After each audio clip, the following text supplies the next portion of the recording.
Welcome to Homework the Show, our weekly guide to the inner workings of the Roy family. I am the guy singing Leonard Cohen by himself at karaoke, Zachary Shevich, and joining me, he just filmed an audition tape to be an ATN news anchor. It's Arturo Zurita. Hit new heights, man. Give you a kiss from all the way wherever height we're at this point in time. Succession, what is it? 402, final season going in. 402. Yes. Look, right off the bat, I thought this was a fun episode, and I feel like a lot of people are downplaying it. But I thought it was Yeah. a really interesting a way to look at the dynamics of the news agency. The thing that everyone's fighting for the succession for, we actually Mhm. got to see the head honcho walk around, as they said, like Jaws, looking over all the other employees, and I actually found it to be pretty interesting. I'm always happy when they're able to get into another little pocket of the world.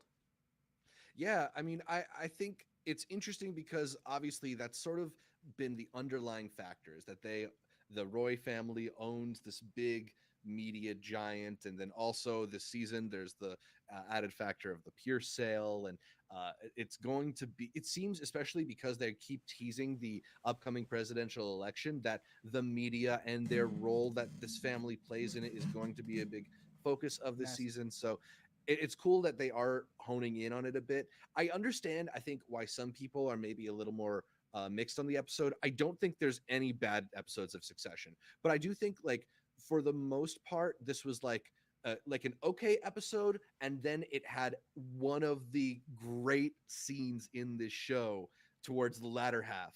And like, really, if you just need to like be kind of normal Succession to set up that kind of moment, it's okay, because that's gonna be what ultimately resonates with me, are those like really bigger emotional moments, or the moments when we finally do get some movement on the Roys as a family. But will talk about all of those moments as we get further into this week's recap. Wanted to start it at the very beginning of the episode, where we have Kendall and Roman and Shiv all sitting around discussing they're watching PGN and discussing the programming for it. They have a recent $10 billion buy on their hands, and they're going through the programming, describing it, as Kendall does, as massive stinky dog dookie. Kendall suggests a daily focus on Africa, and Roman wants to go, quote, full Clockwork Orange. Uh, so they don't exactly have a lot of brilliant ideas for what they just spent, literally 11 figures on acquiring. And despite their working on ideas, Shiv gets pulled away. She gets distracted by a phone call. Shiv is told that Tom has contacted every prominent divorce lawyer in New York City. It's a move right Very out of smart. Logan's Yeah. playbook, which Shiv knows. It might sound familiar to people who are watching the show, because it's also similar to what happened around the hiring of Lisa Franks and Al Lathan's character, or sorry, Lisa Mm. Arthur, earlier on Succession. Remember how Kendall and Logan were fighting over who would ultimately get to have her as representation? Yeah, I So thought you were gonna say success. one of us did that to each other. Like gather all the YouTube lawyers. Exactly.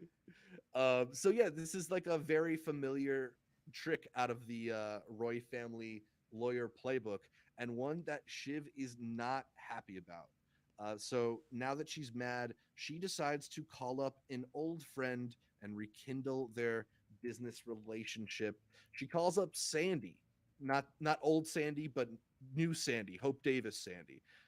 Sandy previously had offered Shiv an extra seat on the board if she assisted in their takeover of Waystar. But now that they're hitching Hmm. a plan to throw a wrench in the sale to Gojo, that Logan has been so excited about.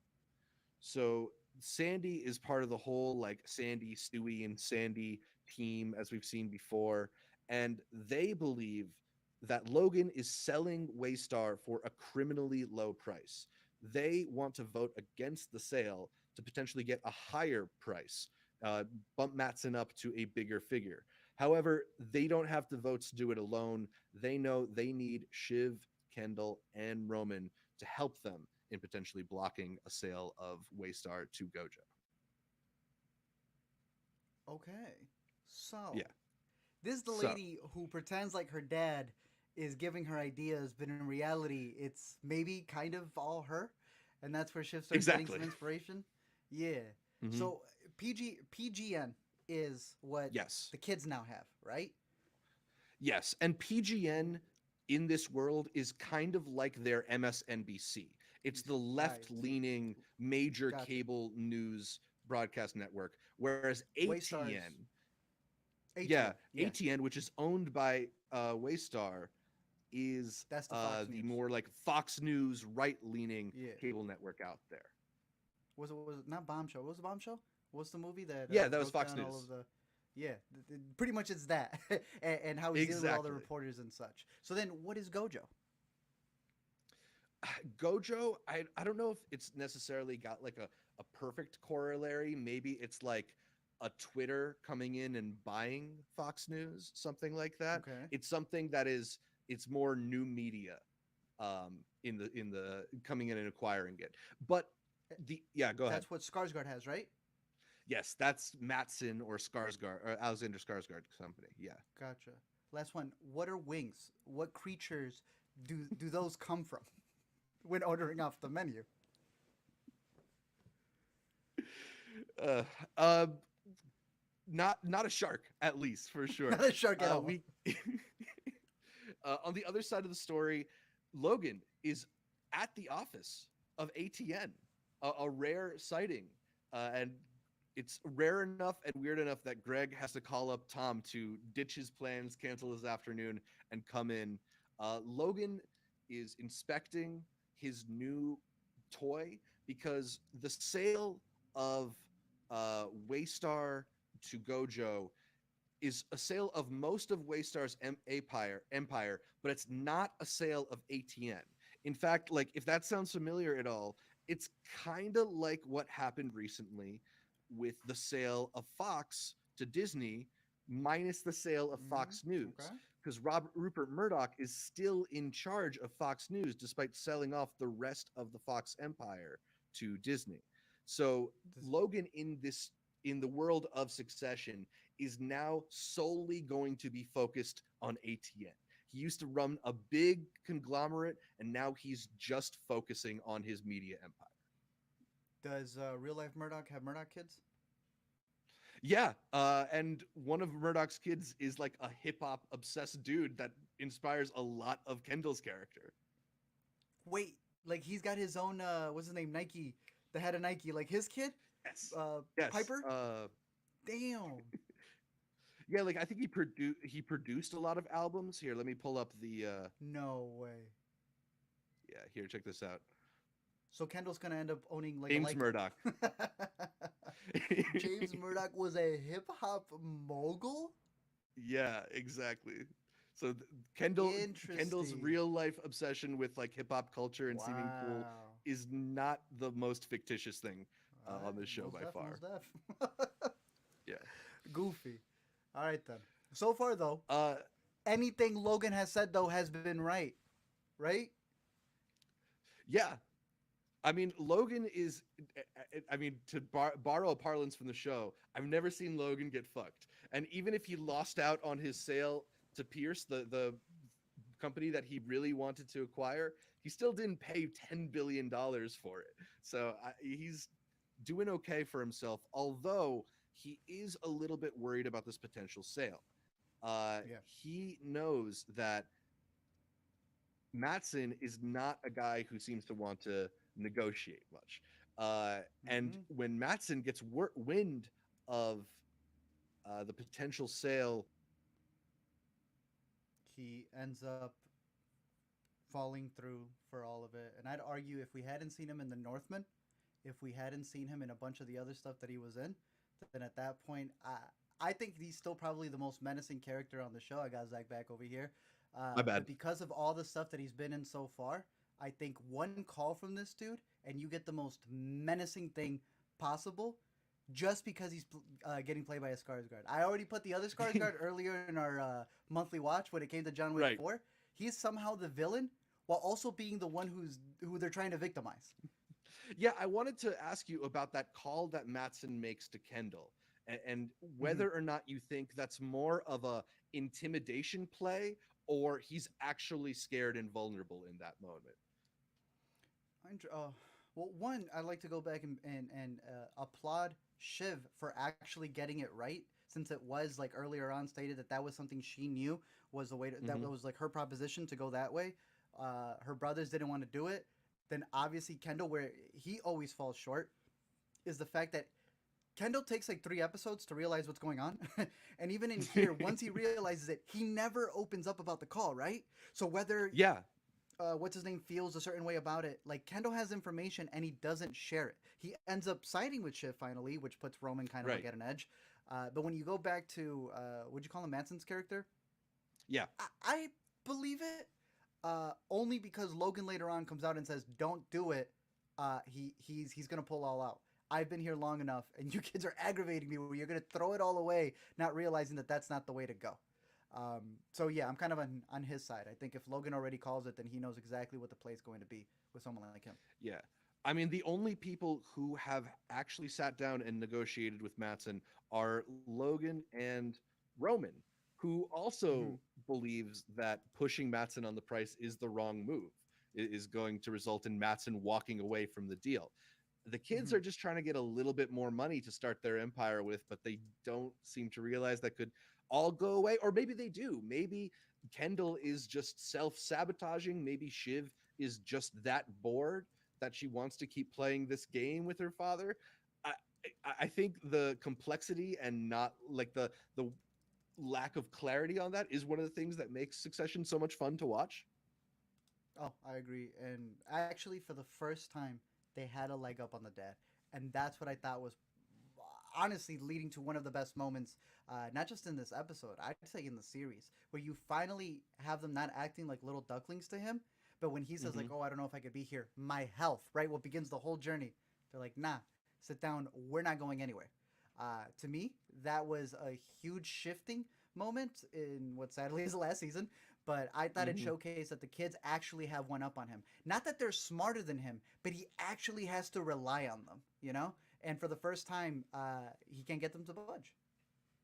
Yeah, the Logan Roy of seasons 1 through 3 and the Logan Roy of pre-Succession absolutely would not go into a karaoke bar if he didn't feel like he wanted to. But I this know. Logan has got something that he can't get other than meeting his kids somewhat halfway, giving them a rare apology or like a like the only apology we've heard from him. I mean, he says Fake, though. he Fake. doesn't like saying he's sorry. Mm-mm, all a part of the ploy. When you need to lock down a deal, you do whatever you can to lock down the deal. That is the Logan way. Yeah. I don't know Do who you needs to feel hear like that out there, but any the apologies don't come in that late. do you No, feel like any of that was no, emotional honesty from him, or is it all manipulation? zero, none of it. There's no. Oh, oh, it just so happens to conveniently come at the point where he needs the kids for something. No, absolutely Mhm. not. All of it is absolutely fake. And even if any of it was an inkling of something he was reaching to, wrong time, wrong place, and he didn't even really say what he was sorry for. If anybody needs to hear that, if it's been this long that your parental figure hasn't given you an apology, it's definitely not truthful when he needs a favor from you. I kind of feel like even if Logan wanted to apologize for the way that he's treated his kids, he just lacks the emotional knowledge, the emotional fluency, Care? the vocabulary to potentially apologize. I think this kind of like half-hearted business-based apology is really like in a way the only way he can apologize to his kids for being a bad dad. And that's like awful and heartbreaking in its own right, but I do kind of think this is like the closest he knows how to do, the closest he knows how to get to trying. It's business. Do it outside It's all business business. hours. It's all business. uh Logan, I think, had one of the killer lines of the episode, just calling them not serious people. just an Yeah, absolutely that's devastating the top thing line to for be sure. told by your father. Yes, sir. That was But a standout for sure. he wasn't the only one to get one over on the Roy trio. The eldest brother, Conor, I thought kind of had the last laugh in their exchange a little bit. Okay. How Um, so? I, I, I mean, I love that line there about the good thing about having a family that doesn't love you is you learn to live without it. The trio Fair. of Okay, I Kendall, see. Shiv, and Roman have spent so much time chasing something that they will absolutely never get from a person who's incapable of giving it to them. And Connor's out True. here just spending money on presidential elections, buying himself a wife. Like it he got to try karaoke. I think Connor's stock is the highest up this episode of everybody on the cast. Connor is the kid in the car with the fake steering wheel who lives in bliss that he thinks he's running things. Yes. That's what I'll Yes. say about Connor. If that's a win to y'all, shout out to the Connors of the world then. Connor was pulled through the ringer being left. Uh, Not even at the Yeah. altar. What was it, like the rehearsal The dinner? rehearsal dinner. Will Yeah, which Yeah, Willa just straight uh up quits, walks out of it. another little wrinkle in this week's episode was the trio of Kendall, Roman, and Shiv are running late for this rehearsal dinner, and they're planning to use a helicopter to get there. A helicopter that is part of Waystar Royco, so their dad pulls it from them. One last little manipulation before Damn, their hate it karaoke when meeting. your rich dad takes your helicopter away. It's the worst. um, what was Roman's line? Nice, nice Tom Ford's Buddha after Kendall drops some Buddhist quote on him. I love that. But I yeah, will say you mentioned Will. when they finally meet, Go ahead. the best character yet again when it comes to the family, right? Like actually caring for the family is Roman. Hmm. Roman back in Yeah, what was it, season 2 was the only one who went to the like the trap house in a foreign country to go save his brother. He's the only one who was there to even in this episode earlier on when Shiv opens up about like how could you be texting dad? He's made to be the villain. A really quick throwaway line. I don't know. He's just obsessed with dick pics recently. If you gotta look through my messages, but he sympathizes with her when he hears, "Oh, you just got mommed," in terms of the lawyer. And then yeah. here, they're all willing to leave their brother, who just got stood up, and is now going to get stood up by his siblings who showed up late. And yet Yeah. again, he's still the Except for only one who Roman. cares and says, "Yeah, let's just wait here." So Roman always gets that just the best family member, honestly, out of the whole group. Yeah, and it does feel very like of a youngest sibling to be the one trying to have everybody True. get along, but he's also the Yeah. guy that carries some of the biggest emotional burden, and we see that in that talk they have later during the karaoke episode. This is the first time that they just flat out address that Logan uh, beat Roman when he was young, right? And it's Uh, just kind of like one of yeah. those things that gets glossed over on this show, but he's Uh huh. probably got a lot of the like saddest backstory among them, and yet Yeah. he's the one who's trying hardest to keep the family cordial. That's exactly what I'm saying. So how can this be a bad episode when you had some of the biggest revelations and one of the Yeah, biggest sequences dealing with the family, which is what you see in the opening title credits? If absolutely. you're talking about the beginning half not being strong, I would argue, what do you mean? You have the disgusting brothers just delegating off of one another. Before you even get to them, you like we were saying earlier, you have Papa Logan coming in and just administering everything. But the way that he does it, in making sure that he's not the one touching it, it's somebody else, and he's teaching other people who he's delegating to how to delegate forward. He just wraps it up in such a nice bow that it showcases why he's never gotten in trouble, especially with this new little project he's got on the works. Yo, shout out to her. What a come up. If the goal of the series is to get what you want, right? And what she Mhm. wants was to be an anchor, she sailed away then. Record Shut time. up, Patty. Yeah. uh Kerry is auditioning, I guess, for a role as a ATN anchor.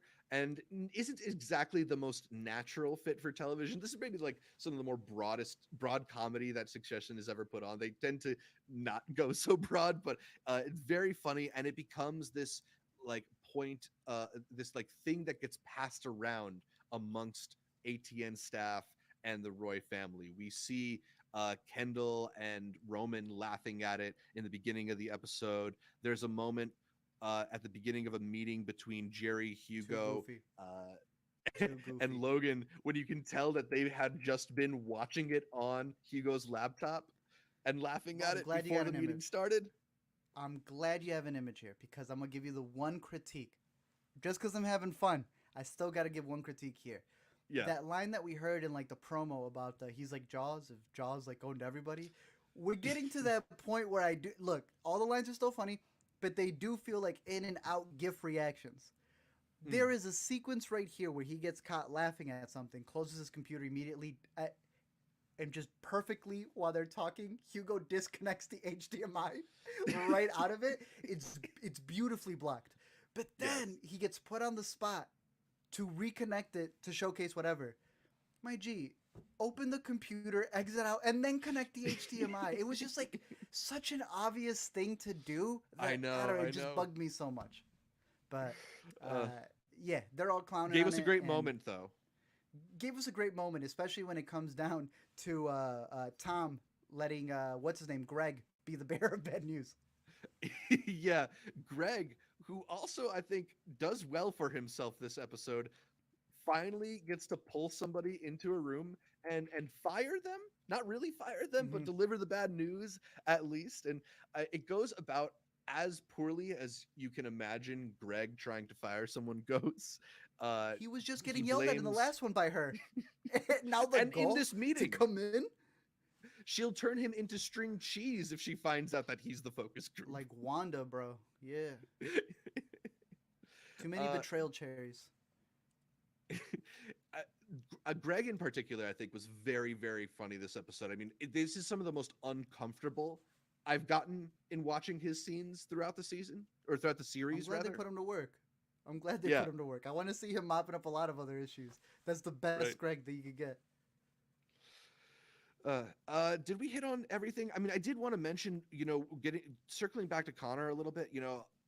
Everybody has larger things at stake. It feels like, but Mm-hmm. Connor's the one who actually gets to go home to his wife in his beautiful Does bed in he? his beautiful apartment. I mean, maybe his For wife. sure. Maybe his wife like spent an afternoon in the Brooklyn River or whatever was going on there, but she's there for him when he came home. I mean, getting in the train during traffic hour doesn't mean that you're not alone still just because it's loaded. I mean, he's still pretty alone. Well, next week is the much teased episode Connor's wedding. We got to Really? look at it Oh, in okay. the Yeah, we got to look at it on the next week on. It's also one. I think the one thing we knew was going to happen this season. There were some leaked images. Looks like it's going to be really extravagant. It also looks like it's going to be just a action packed episode full of drama. There's been some talk about like a 30-minute take of a scene that might be in this episode. I'm curious to What's see that what mean? they'll end up doing. Okay. I also get a feeling that this might be like a really pivotal Roman episode. We've had a season that kind of foregrounded Shiv. We've had a season that foregrounded Tom a little bit and resulted in Matthew McFadyen winning the supporting actor Emmy. Kendall and Logan feel like they're always in the foreground of the show, but I wonder if this season is going to rest a lot on Roman's shoulders. We've seen him do a lot through the first two episodes, kind of be the mediator of sorts. And events like weddings are kind of Succession's big thing. Those are Mm-hmm. always the key episodes. And if this one is going to center around Roman being caught between his father and his siblings, the way that we see Roman is being invited into ATN at the end of that episode, going and visiting his dad at the apartment, I don't know. I'm very excited to see what we could potentially get on next week's episode. Is there anything you're anticipating? Anything you're hoping will happen next week? Just a lot more one-liners. I want to see more characters interact with each other. I want to see more Shiv and Tom scenes, and yeah, like you said, it's a wedding episode. That's not just big for Succession. That's huge for HBO. So I'm all in. Yeah. Should we talk about our favorite quotes from the episode? I got 5 here that you can choose from. My favorites, besides the homework, the show, which, which was hilarious right off the Killer. bat.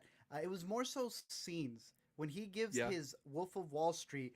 They're gonna send in the National Guard to come take me away. I'm not going anywhere. Fantastic. Yeah. And then my last two over here would be one. The wings line, I guess I'm gonna add that one as well. Wings. What creatures are those? Perhaps a mammal. I've never met anyone that doesn't sleep good. that they trust. If you Yeah. sleep good, I don't trust you. Yeah. But I really like the world likes it. What do you mean? The world likes it. It's good. I think that's Logan when he's talking about his idea. And he's like, I think the Yeah. world likes it. Yeah, the world likes it. It's great. That's my new one. It's so good. I loved everything about Logan visiting ATN, but Greg saying he's wearing sunglasses inside. He's like if Santa Claus were a hitman. Great. That one was clean. Uh, That one was clean. maybe not as good as it's like Jaws if everyone in Jaws worked for Jaws, but I mean Nah, I'm gonna go for the everybody's Santa using one. that The line. Santa one was funny. I really loved Roman's. What happens if I kill a Buddhist? Does it mean I get reincarnated as a Buddhist?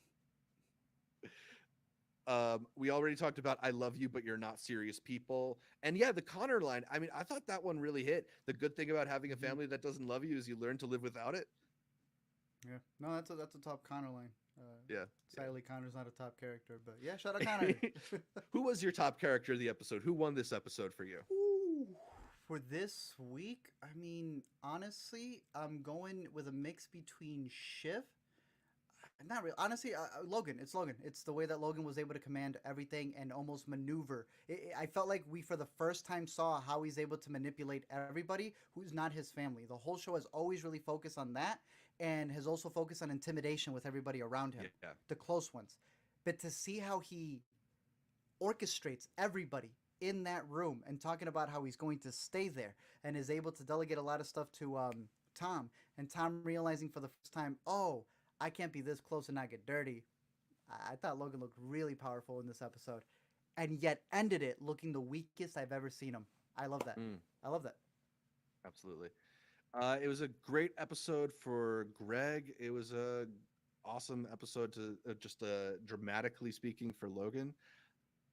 I gotta give Conor a little love. I don't think he's gonna win a lot of episodes. Con man? Yeah, I mean, look, come on, my- bro. my You being man- bogus though. You giving him the sympathy runner up.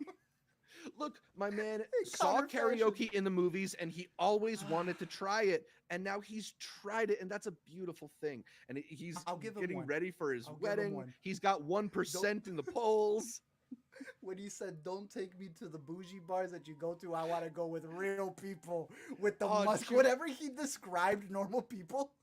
You know, I meant to rewatch it and catch the Heffy line and make that your intro. I'm Yeah. so mad at myself that I forgot. Nah, bro, that was that was my favorite line from him. Just the way he degraded and wanted to be with the normal, just folk. That was the best part from him. Yeah, you know what? This is a really good episode of Succession. I'm not going to be a doubter. I on it. told you, it was decent. It was good. Every look, it's all classics. It's a classic every week on Succession. There's a cheat code if the you know it's a good episode when the piano theme plays. You hear that? You're in for a ride. I'll keep that in mind. Next week we also get the return of Barry. I don't know how I'm going to handle Succession and Barry back to back, let alone the fact that both of these shows are ending 1 week after the other.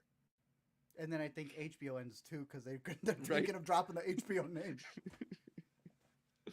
It really is so- the end of HBO, but we're here to enjoy it while it lasts. Yeah, we will be back every week breaking down more Waystar Royco shenanigans Mhm. here on the Intercut podcast channel. That's all for this edition. You can catch more from me, Zach Shevich, by following me on Twitter, Instagram, or Letterboxd at ZShevich. That's ZSHEV as in Walter ICH. And check out my YouTube or TikTok channels at Multiplex Show. Art, where can people find more from you? You can find me over at Let Me Explain on Twitter, on Letterboxd, on YouTube, or every week here on the Intercut podcast. You can listen to every episode of the Intercut podcast on iTunes, Anchor, Spotify, whatever your favorite podcatcher is. I like Overcast. I saw a lot of people are now listening to us on something called Podcast Addict. Hadn't heard of that before, but cool. Let me know if it's good. And then make sure you Really? subscribe not just to the audio podcast, but to the video feed as well on youtube.com/intercutpod, where you can catch our bright smiling faces as we break down the latest in entertainment. Find new episodes of our weekend must watch streaming on YouTube every Monday. And please leave us a comment, like the video, consider heading over to iTunes to give us that much requested 5-star review. You can do that on Spotify now too. Shout out to our listeners in Poland for putting us on the TV and film podcast charts out there. Like our Facebook, our Instagram, our Twitter. Support our Patreon, why don't you? All of them are available to find at Intercut Pod to get updates throughout the week from Art, from me, from all the guests that we feature here on Intercut.